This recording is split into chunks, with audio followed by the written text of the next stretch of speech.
வணக்கம் வர்த்தக உலகம் சார். வணக்கம் சார். ஹலோ. வணக்கம் சார். சொல்லுங்க. நான் வாசுதேவன், இங்க போரூர்ல இருந்து பேசுறேன் சார். வெல்கம் வாசுதேவன். வணக்கம் சார். ஸ்ரீராம் சார். வணக்கம் வாசுதேவன், சொல்லுங்க. சார், எனக்கு ஒரு 3 ஷேர்ஸ் பத்தி தெரியணும் சார். கேளுங்க. சொல்லுங்க. ஆந்திரா பேங்க் வந்து நான் ஒரு 127.85 வாங்கியிருக்கேன் சார். சரி.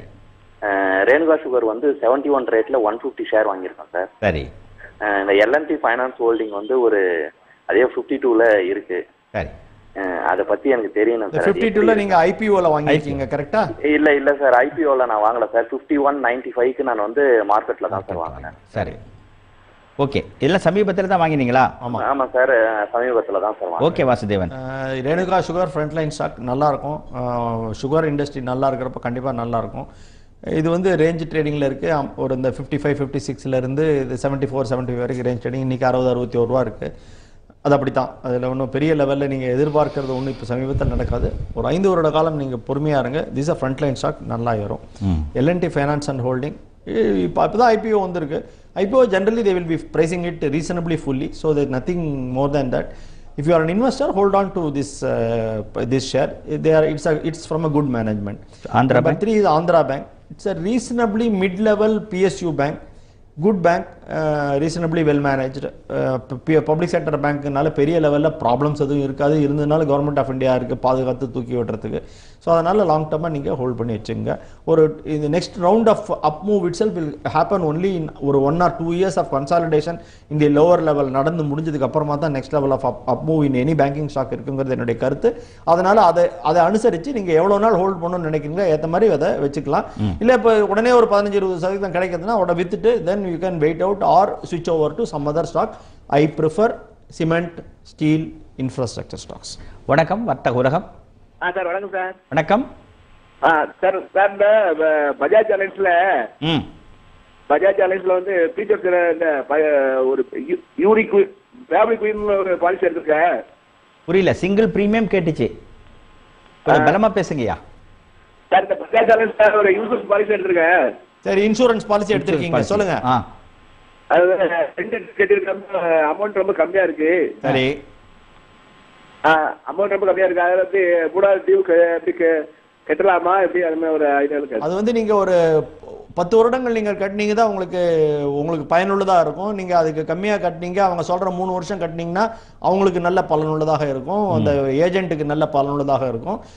10 வருஷம் கட்டினீங்கன்னா உங்களுக்கு நல்ல லெவலில் உங்களுக்கு பலன் அளிக்கும். நான் போன முறையும் சொல்லியிருக்கேன், 10 வருஷம் கட்டினேன். யூடிஐயில் 7000 ரூபா வருஷம் கண்டா கட்டியிருந்தேன். 70,000 ரூபாய்க்கு 1,45,000 எனக்கு ரிட்டர்ன் பண்ணியிருக்காங்க. ஸோ கிட்டத்தட்ட 10 மடங்கு. ஜஸ்ட் திங்க் பண்ணி பாருங்க. 70,000 35,000 ஆவரேஜாக இருந்திருக்கு இந்த பீரியடில். நீங்கள் நினச்சா கூட நல்லா கிட்டத்தட்ட 4 மடங்கு ஏறி இருக்கு 10 வருஷத்தில்.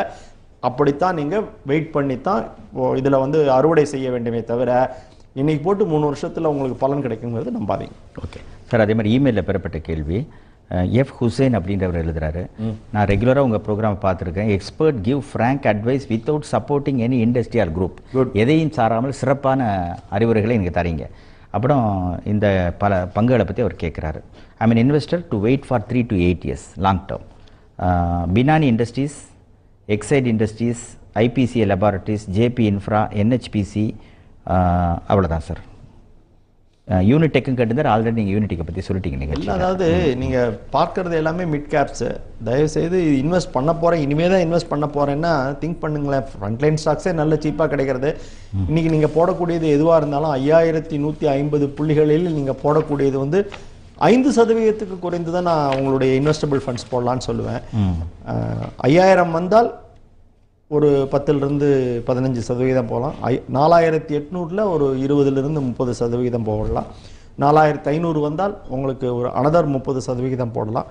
பேலன்ஸ் இருக்கக்கூடிய கேஷை வைத்து கொண்டு இருங்கள். 3800 ஒருவேளை வந்தால், 3800 4000 ஒருவேளை வந்தால் பெரிய opportunity, life time opportunity, next 10 வருஷத்துல கிடைக்காத ஒரு ஆப்பர்ச்சுனிட்டின்னு சொல்லி அந்த இடத்துல நீங்க இன்வெஸ்ட் பண்ணலாம். எவ்வளவு சொன்னீங்க? 3800 4000 வரைக்கும். இது ஒரு லைஃப் டைம் ஆப்பர்ச்சுனிட்டி. இது ஒரு புது கருத்தா இருக்கு. தொடர்ந்து பேசுவோம். அதுக்குள்ள நேர் வந்துட்டார். வணக்கம் வர்த்தக உலகம். Sir, Narayanan from Madurai sir. Welcome Narayanan. Sir, e gold invest பண்ணலாமா சார்? எவ்வளவு இன்வெஸ்ட் பண்ணலாம்னு இருக்கீங்க இ கோல்ட்ல?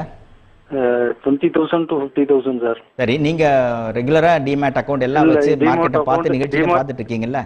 சார் இல்லைங்க சார், புதுசுங்க சார். டிமேட் அக்கௌண்ட் இனிமே தான் ஓபன் பண்ண போறாங்க. இதுக்குன்னு தனியா டிமேட் இருக்குங்க நாராயணன். நீ ஏதாவது MCX மெம்பர் அல்லது ஸ்பாட் எக்ஸ்சேஞ்ச் மெம்பர் கிட்ட நீங்க போனீங்கன்னா அவங்க சொல்லுவாங்க இதுக்குன்னு தனியா ஒரு டிமேட் இருக்கு, அந்த டிமேட் ஓபன் பண்ணணும். ஒன்று. ரெண்டாவது, கோல்ட் ஹேஸ் காட் இப்போ வந்து இருக்கிற லெவலில் வாங்கலாமா அப்படிங்கிறது வந்து நான் கருத்து சொல்கிறதுக்கு இஷ்டப்படல. இப்போ வாங்குறவங்க traders can enter, traders with strict stop losses can enter. முதலீட்டாளர்கள், இன்வெஸ்டர் அப்படிங்கிறவங்க இந்த இடத்துல இன்வெஸ்ட் பண்ணுறதுங்கிறது என்னுடைய கருத்துக்கு ஒப்புதல் இல்லாத ஒரு நிலைமை. Gold has got a parabolic rise. பேரபாலிக்னா ஒரு அப் ட்ரெண்ட் இப்படி இருக்கு, அப் ட்ரெண்ட் இப்படி இருந்து 45 டிகிரி ஆங்கிள் அப் ட்ரெண்ட் இருந்ததுன்னா it is a sustainable angle. If the rise is above 60 degrees or rise is above 75 degrees, it is an unsustainable angle. அது நீங்க செங்குத்தா எவ்வளவு நேரம் ஏற முடியும்? ஒரு சைட்வேஸ் இதுல வந்து நீங்க 8 மைல் நடக்கலாம். 8 மைல் ஏறி பாருங்க தொடர்ந்து. ஹிமாலயாஸ் ஒரே ஷாட்ல ஏற முடியுமா? யோசிச்சு பாருங்க. அந்த லெவல்ல தான் இருக்கு கோல்டு ஏறின லெவல். அது வந்து will have to correct itself. எவ்வளவு தூரம் கரெக்ஷன் வரலாம் தெரியாது. கரெக்ஷன் வந்து கிட்டத்தட்ட 30% 40% கரெக்ஷன் வரலாங்கிறது என்னுடைய கருத்து. ஆனா அதை நம்பி நாளைக்கு வித்துலாமா கோல்டுன்னு யாரும் செய்யாதீங்க, ஷார்ட் செல் பண்ணாதீங்க. It is not in a selling mode, it is still in a buy mode. But I will not advise any investor to buy at this place. Narayanan, முதல்ல நீங்க பங்குச்சந்தைக்கு வர்றதுனால டிமேட் ட்ரேடிங் அக்கௌண்ட்டை துவங்கிட்டு நிபுணர்களை கவனிச்சு நிகழ்ச்சியை தொடர்ந்து பார்த்து பங்குகளை படிப்படியாக முதலீடு செய்யுங்க. பிறகு ஈகோல்டுக்கு போங்கன்றதான் சாருடைய அறிவுரை. ஈகோல்டுங்கிறது இப்ப போகாதீங்க. கரெக்ஷன் வந்த உடனே ஈகோல்டுக்கு என்டர் பண்றதுக்கு முயற்சி செய்யுங்க. இப்போ வேண்டாம்னு சொல்லுங்க.